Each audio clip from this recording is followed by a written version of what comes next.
Christine, remember when you were a kid and you thought that your career was going to be this like perfect straight line trajectory? Oh my, yes. That is not at all what happened. It ended up being way more of a squiggle than I could have ever imagined. And I am so happy that I embraced all of the squiggles along the way.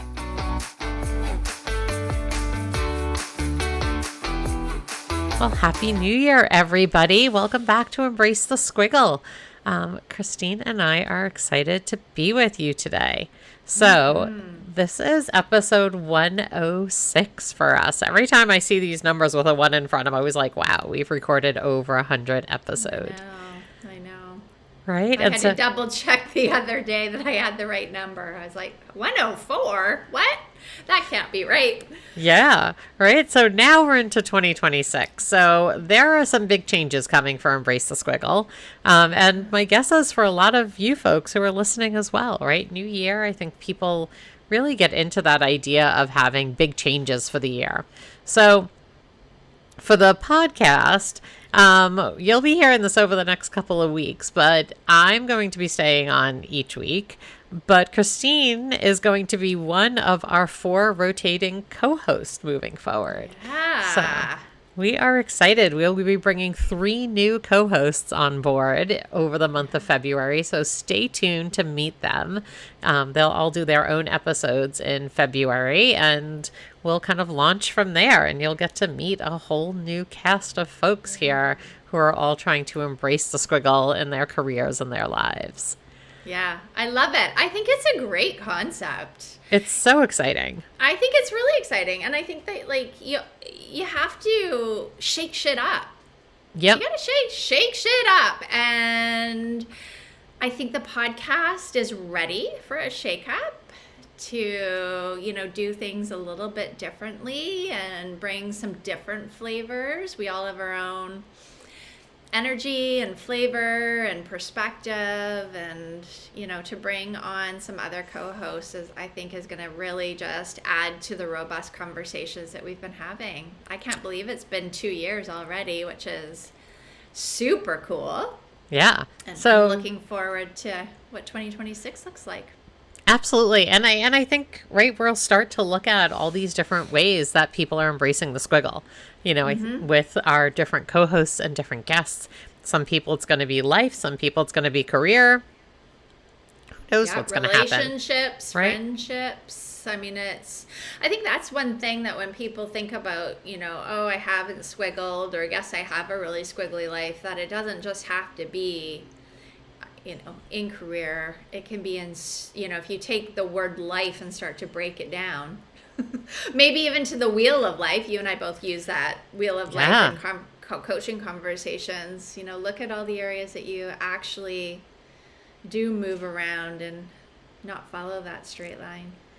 I feel like that's a great kind of thing to drop at the moment, right? So if you've never done a wheel of life, go Google it, right? You can find, there's a million different versions of them out there. Yeah. Often with my clients, I'll tell them, grab a piece of paper, let's, draw a circle, break it into 8 sections, and name those like 8 sections of your life that you are looking at the moment. And it can be anything, right? I have people write in financial, like maybe it's religious, maybe it's family, friends, it's health, it's exercise. I have one client that I've been working with, a senior leader, who added each of her children separately on her wheel of life instead of family, right? Because as a senior leader, she was finding she wasn't spending enough time with her kids. And so she wanted to make sure to, touch base with each individual child. So I love that. I've done that in my life.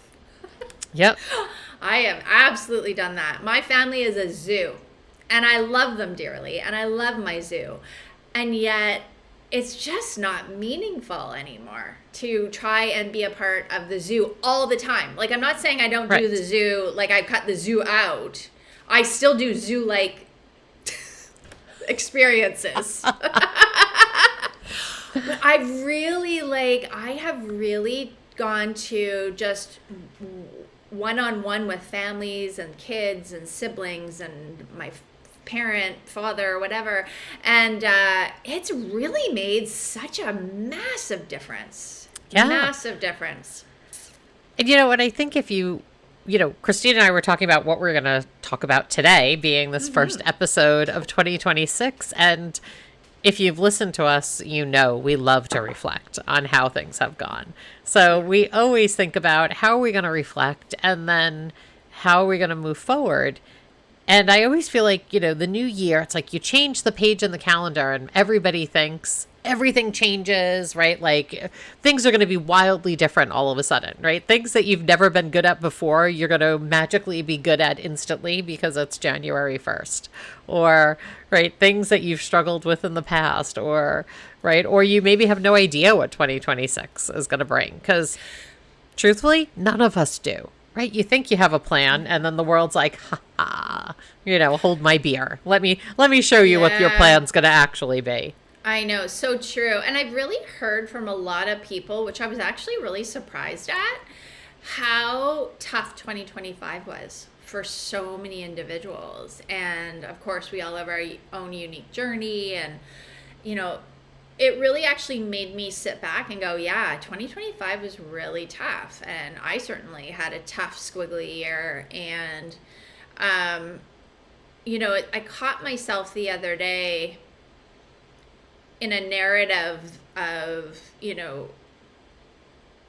I call it my relationship with the bike. And I caught myself super quickly, and it was going into a negative Nelly.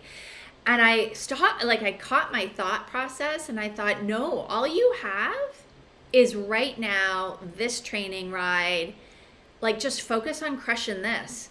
Don't worry about what you're doing in 3 weeks. And that is totally brought me back onto course. But, the reflection piece is so key. And I'm just going to do a real shout out here because I think this is a perfect opportunity to say, if you are thinking about doing some reflecting, Colleen is hosting on, I'm going to hopefully get this right. You've got January 30th virtual. You've got January, remind me of your 23rd in-person. Is in 23rd.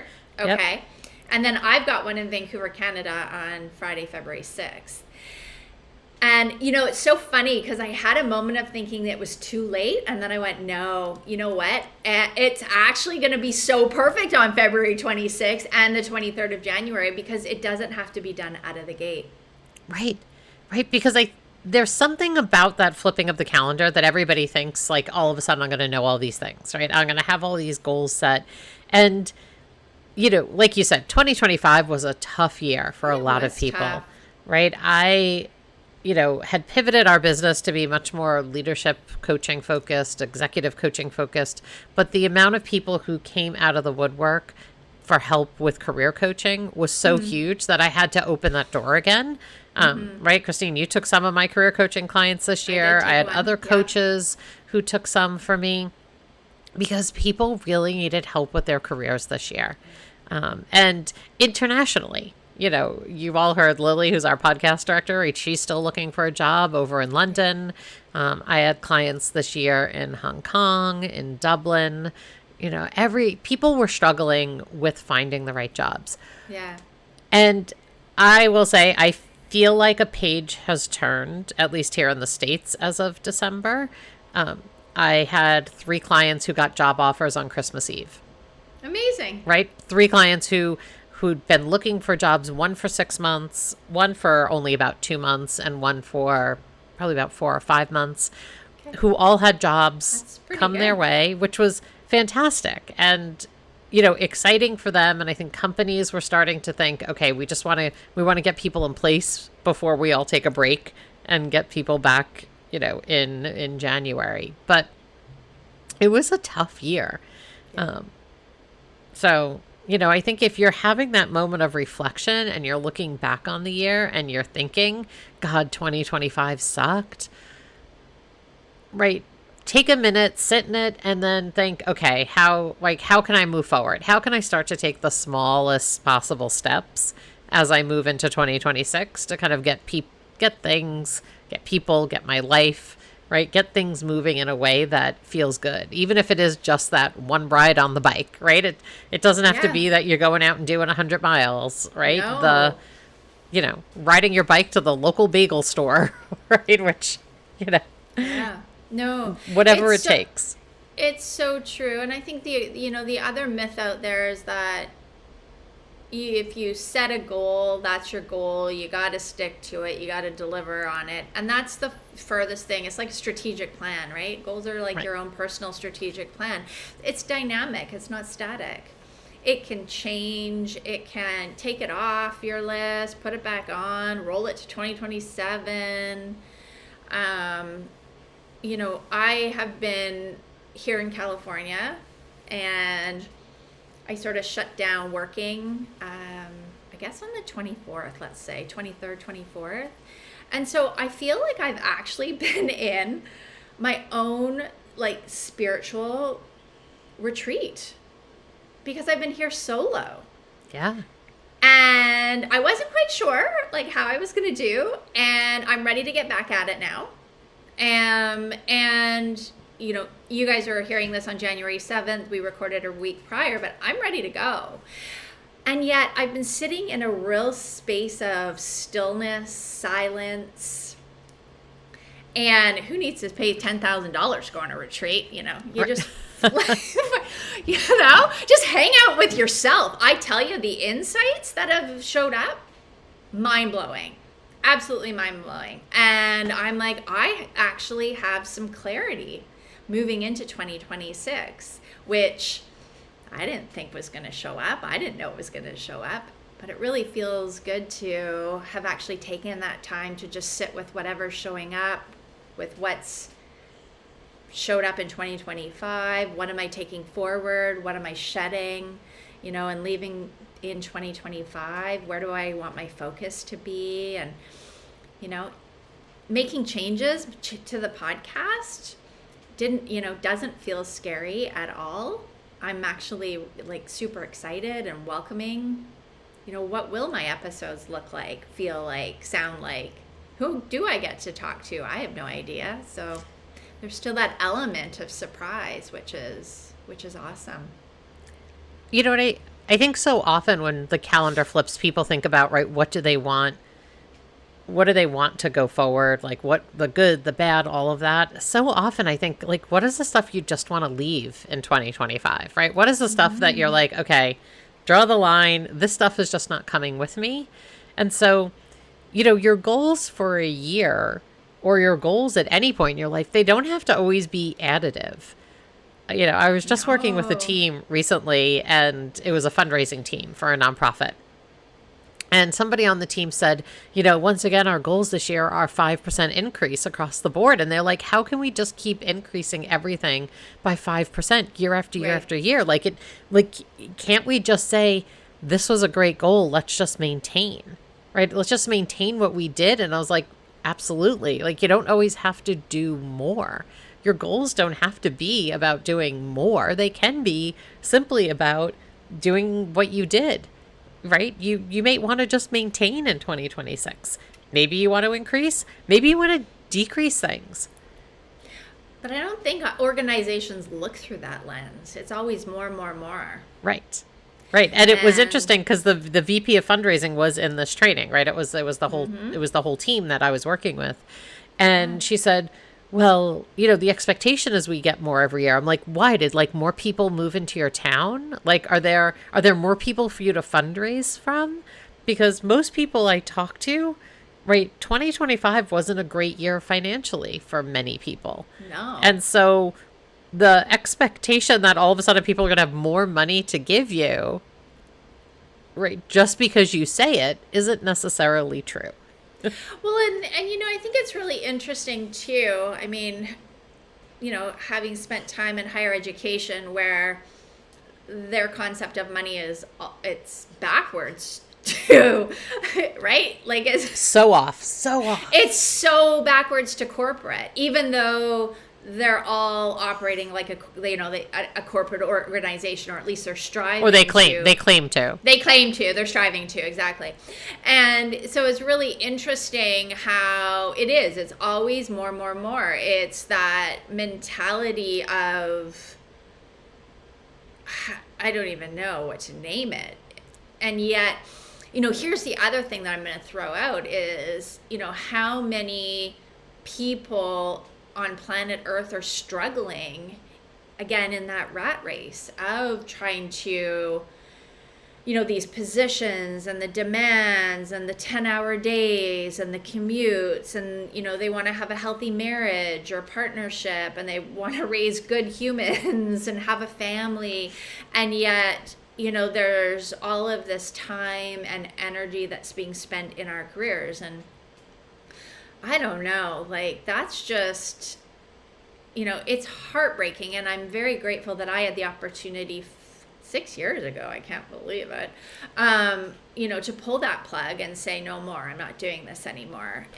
And I'm the first to say, this is like, grass ain't greener on the other side, my friends. Like, entrepreneurship is fucking hard. And, it took a lot of strength in just the last 5 or 6 days to not get on the computer and to not feel like I had to post and to not like ideate something or, come up with a revenue generating stream. Like, I was like, just stop. No, don't touch it. Just sit and be. And, it's like, I don't know. My greatest wish for everybody is that they can have that awesome career and they can have that part, and yet they can have everything else without having to show up exhausted and feel like they're running on fumes, because it's not humanly possible. It's not, but it is seen as a privilege these days, right? Because so many jobs are requiring that. Many of the folks, the 3 people who I mentioned earlier who all got jobs, right, either December 23rd or 24th, got their job offers. All 3 of them are roles where they're required to go into the office 2 to 3 days a week. Mm-hmm. Right? I think that's actually pretty reasonable. That is reasonable. I'm still I'm getting back on that train of, I think it is important, especially in leadership and teams and all that kind of stuff. I like the 2 to 3 days a week to give somebody that balance. It is. And I know people don't like hearing it. I know. Right? They don't like hearing it. They don't like hearing that the only way those 2 to 3 days work and that teams work well is if they are mandated days, like specific days. People want them to be super flexible, and those are the places where it just doesn't feel good, right? Because if you come in on Monday and I come in on Tuesday and nobody's in on Wednesday, well, I go in on Tuesday and I'm having Zoom meetings with people who are in the cubicle next to me, right? It doesn't work. And so it's hard for folks who at some point in their career, right, went to the office 5 days a week, then worked from home 5 days a week, and now it's this kind of balance of back and forth. So I think a gradual return. I think a lot of people, even I'm hearing like leave of absences where people are, having to flip the switch. They've taken time off to heal and to, gain back their mental health and or strengthen their mental health, and then it's like they go from 0 to 100 on a Monday, and it's like, no, people, like, let's think about this from a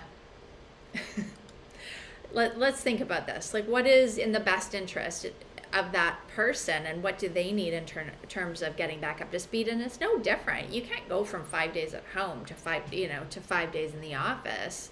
There's a transition that doesn't just happen for that person. It happens for everybody in their inner circle as well. Yeah, it's a tricky situation. I don't know that there's a great answer that is going to solve the problem, right? I don't know that there's a great answer that's going to solve it for everyone. I think it'll be a struggle again next year. We had a holiday cocktail party at our house, and this came up as a topic in one of the rooms, and we were talking about it the other thing that working from home has done for a lot of people is made them, I don't want to say antisocial, because that's like an extreme version, but it has made people not enjoy going out with other people and being in person with folks as much as they used to when you did that 5 days a week. Mm-hmm. Right? Because it's almost like people have lost the practice of doing it.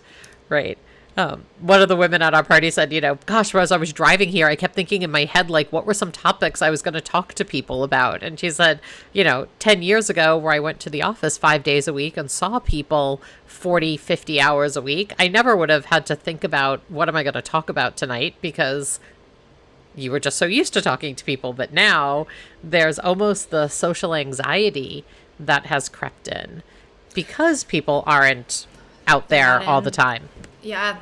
That's one thing that's a boundary I've actually put in place. I've been away for a lengthy amount of time. And one of the things that I'm not doing is having texting conversations. I get on the phone. So I've had friends call. My family has called. I've called them. But I'm not doing the texting thing anymore. I will make a quick plan. I will answer a question. I am not having, texting conversations. I noticed it last year, like if it's a quick back and forth for something, awesome. And yet for 2026, that's one thing that I'm super rooting into is in-person connection. Going for the coffee, going for a walk. I've immersed myself in a community in Vancouver that a lot of women are, women entrepreneurs. It's an entrepreneurial community, and I'm really gonna look at every month what is being offered within that community. How can I support another small business by attending maybe one of their events, or city events, but I'm done with this whole technology phone. It is not me. It's not it never has been my thing. But again, society says that we're supposed to communicate over text message. And that's just not, that is going to be very limited in my world. And I've already seen a huge difference with just family relationships and connections. It's not going to be the texting and emails and all that bullshit. Yeah, which is interesting, right? For a generational piece. I have conversations often with other friends my age who have kids who are in their early 20s. Yes. And how many of them will, only order from the pizza place where they can order online. Right, where they don't even have to call, right? Because they don't want to even make that phone call. Yeah. The children, from a generational piece. And it's interesting because I also get it, because there's 3 phone calls that I have to make this week. And every time I go to make them, I'm like, oh, do I have an hour? Because there's a chance when I get on the phone with some of these folks, this is not going to be a 15-minute, 5-minute, 10-minute conversation. It will always be an hour. And I think that gets tricky. Whereas in the past, before cell phones, right, you didn't think about that. At least here in the States, we paid per minute growing up for phone calls. And so there was a real limit in my house of how long you could talk on the phone to somebody because you paid per minute. There was no unlimited calling. So, you got really good at getting on the phone and making plans quickly. So it's kind of an interesting piece. Yeah. I'm rolling into 2026 with a very different everything going on. That's what happens when you when you have host your own spiritual silent retreat. I tell ya, shit gets shook up. Okay, so what is? Okay, sorry. I was going to say, so my advice is, if you are someone like Christine who has made these decisions, right, that you've decided for 2026, I'm limiting my texting, right? It's I did a keynote at a conference back in November, and I talked about if you don't communicate those boundaries, you might as well have not set them. So I think it's the same thing with a goal or an idea or a that's like a boundary that you're setting for 2026, right? That you're like, I'm going to do this more. You have to let people know. Yeah. Because otherwise, all anyone's going to be is like, oh, God, Christine's a total bitch this year. Look at her, never responding to my text or being like, let's hop on a call when all I want to do is send her a quick text, right? So, yeah.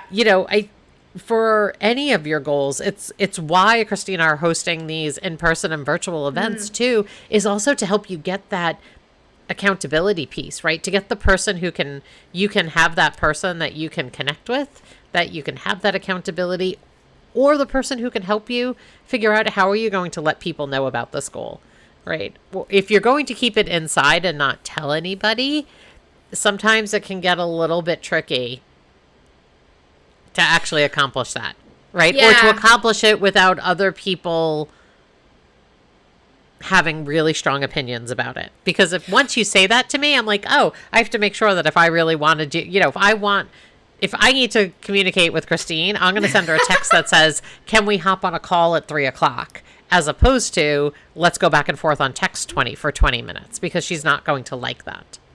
She might want to talk to you, or she might say, I'm not available. Let's just hash this out. And I think that that's where, it's going back to communication. And I've always prided myself on communication. And I have to admit, like, I've gotten sloppy in terms, I got really sloppy with this whole, with texting and this. And it's like, I have a family member who I think in July, like shit got rough for this person, and like it needed my support, and that's where I really realized I was like, I can't do this over text message. Like, this person needs me in person. Person needs me on the phone to hear the words coming out of my mouth, the tone, and even like just listening. And this person needed to hear that I was listening. And so that was a game changer for my connection and my relationship for the better, for the much, much better. And it was a wake-up call for myself in terms of like, you cannot fucking do this over text message. Not when it gets to, not when it is in this arena of this person needs me. And so that's really like kind of what woke me up a bit. And it's woken up a couple of other relationships where I'm like, no more. You want me? You show up. And I'm really rooted into that. Okay, so here we are bantering. I have a question for you. What was your biggest lesson that you learned personally, professionally in 2025? Whew.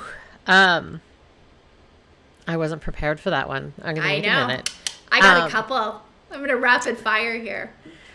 Right, gosh, biggest lesson in 2025. I think from a business standpoint, it was to kind of open the doors that people need, right? As I mentioned before, I had been pushing away from the career coaching piece. I'd been doing much more executive coaching and leadership coaching, and that's where the business was growing. But so many people reached out and needed help with it. So I decided to open that door again. I think sometimes as a business owner, it's being willing to, pivot because of what your clients need at that moment. Yeah. It's listening to the market, paying attention to the market. I love it. Okay. What is one thing that you're leaving in 2025? Can be personally or professionally.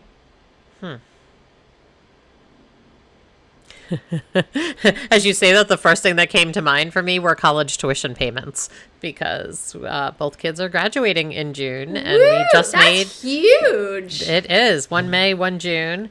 Love it. And we are free from college tuition payments as of the beginning of 2026. So that's it's a big one, because it opens up that a financial ability in other ways.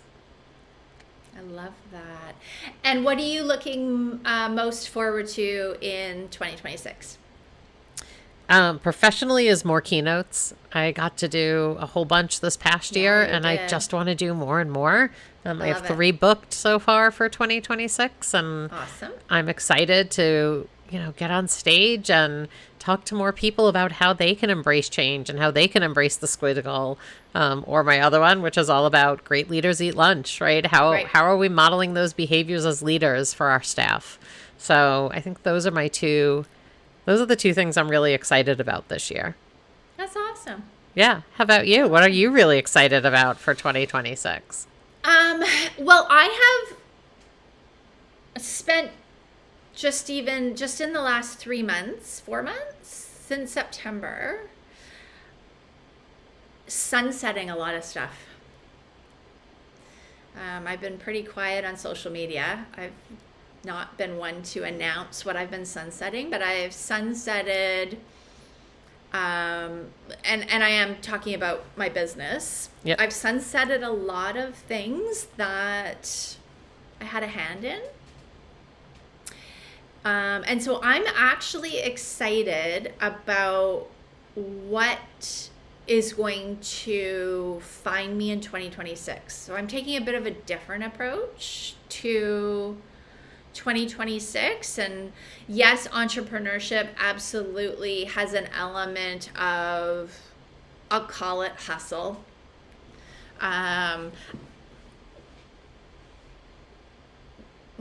But where I'm coming from feels really different to the last 5 years. And so I'm excited to see what opportunities may present themselves, whether I open that door or somebody else does, I don't know. So I feel like I'm tackling my business from a very different, not so cerebral. Not so much from a thinking, but more from like an intuitive and curiosity. But yeah, I've pulled back on all volunteer. I'm rolling into 2026 with the podcast, which will feature me once a month. I'm rolling forward with coaching. And of course, my passion project, which really does not require much of me, which is amazing. So yeah, that's what I'm gonna try tackling 2026 from a very different place. I love it. So listeners, if you are looking to tackle 2026 from a different place, right, stay listening, right? Share this with somebody who needs it for this year, because it's going to be really fun. You're going to hear some real changes starting in February. January is going to be the same as we've been doing, but February, no, I'm just joking. But February, we are launching in a whole new direction. So we are excited to bring you along. If you have any thoughts or ideas or things you'd love to hear us talk about, drop them in. You can leave comments on Spotify now, so you can leave a comment on an actual podcast. So please do that. Make sure you like, subscribe, share these episodes, because the more people who do that, the more people who get to experience this. Yeah. So here's to a fantastic 2026 for all you squigglers out there. Yeah, and us too. We're in that squiggly bucket. So awesome. Thank you so much for just a lighthearted conversation today. And let's get this Thanks, everyone. Kicked off. Is it time for you to add a little squiggle to your career?